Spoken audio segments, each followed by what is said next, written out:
मी शपथ घेतो की आजपासून कोणत्याही बांगलादेशी मुसलमान किंवा मुसलमान यांच्याकडून कोणतीही वस्तू विकत घेणार नाही।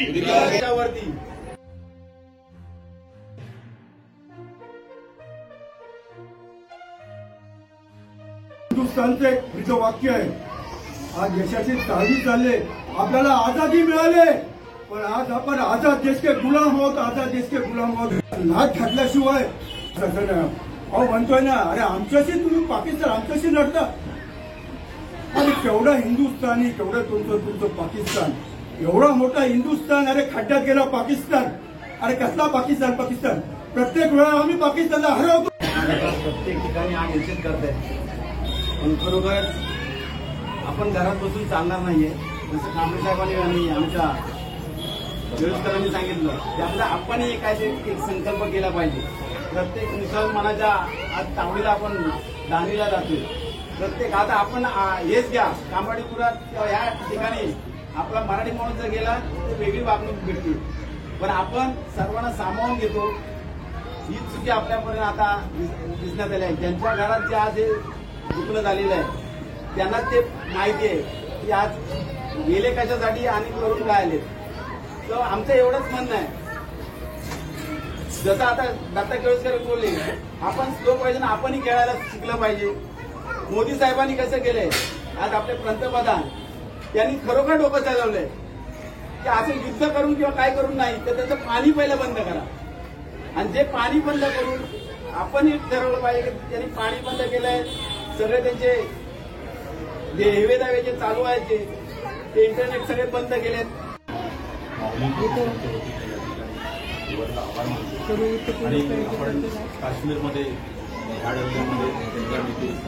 हल्ल्यामध्ये जे पर्यटक मृत्युमुखी पडले त्याच्यासाठी आपण काही क्षणासाठी आपण त्या ठिकाणी स्तब्ध उभं राहून श्रद्धांजली व्यक्त केली।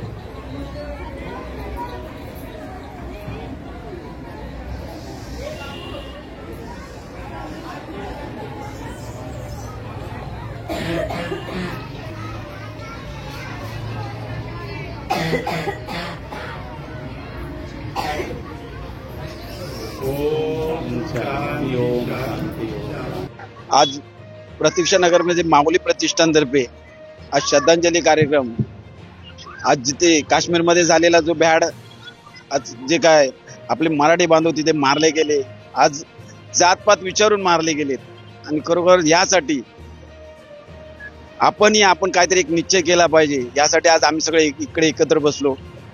आमचे पक्षाचे पक्षप्रमुख एकनाथजी शिंदे साहेब, उपमुख्यमंत्री यांनी आज तिथे जाऊन तिथे अडकलेले जे मराठी बांधव होते, आज खरोखर त्यांना विमानाने इथपर्यंत आणणे एवढंच नाहीये, पण अशा ठिकाणी जाऊन आपली डेअरिंग दाखवून आज तिथून त्यांना इकडे घेऊन येणं म्हणजे एवढं मोठं काम त्यांनी आपल्या जीवाची पर्वा न करता त्यांनी आज तिथून आज सगळं आपलं पब्लिक इकडे आणलं।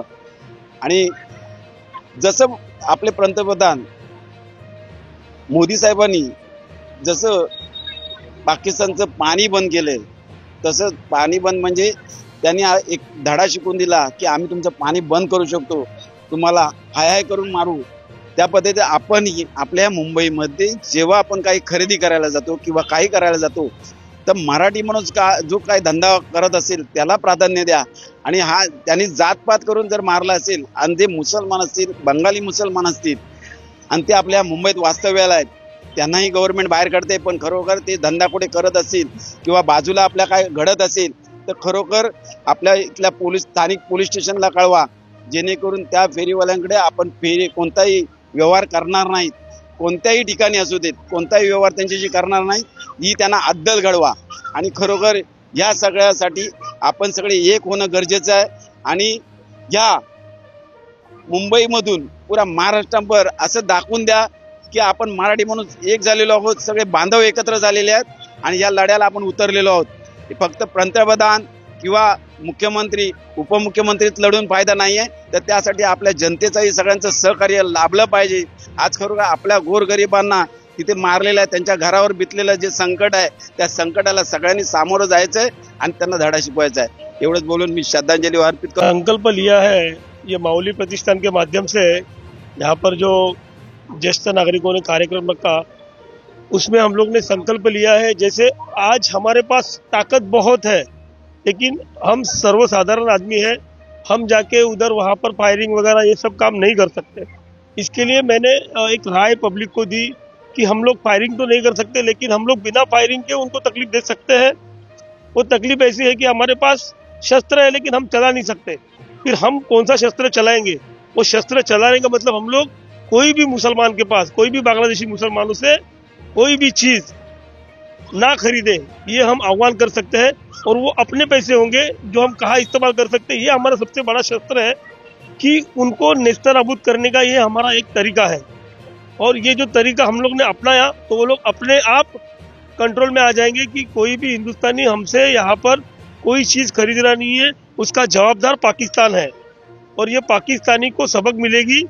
और ये जो हमले हो रहे हैं, आतंकवादी हमले हो रहे हैं, ये हमले यहाँ पर बंद हो जाएंगे. नमस्कार, मी माऊली प्रतिष्ठानचा संस्थापक श्री श्रीकांत कल्याणकर.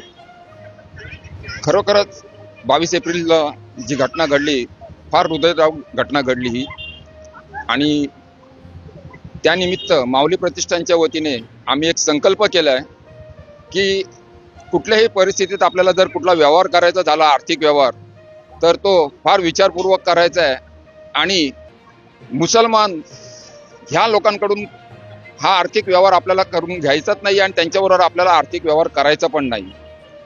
त्याचबरोबर हल्ल्यात मृत पावलेल्या व्यक्तींना आमच्या माऊली प्रतिष्ठानतर्फे, ज्येष्ठ नागरिक संघटनेतर्फे आम्ही त्यांना श्रद्धांजली वाहतो. धन्यवाद.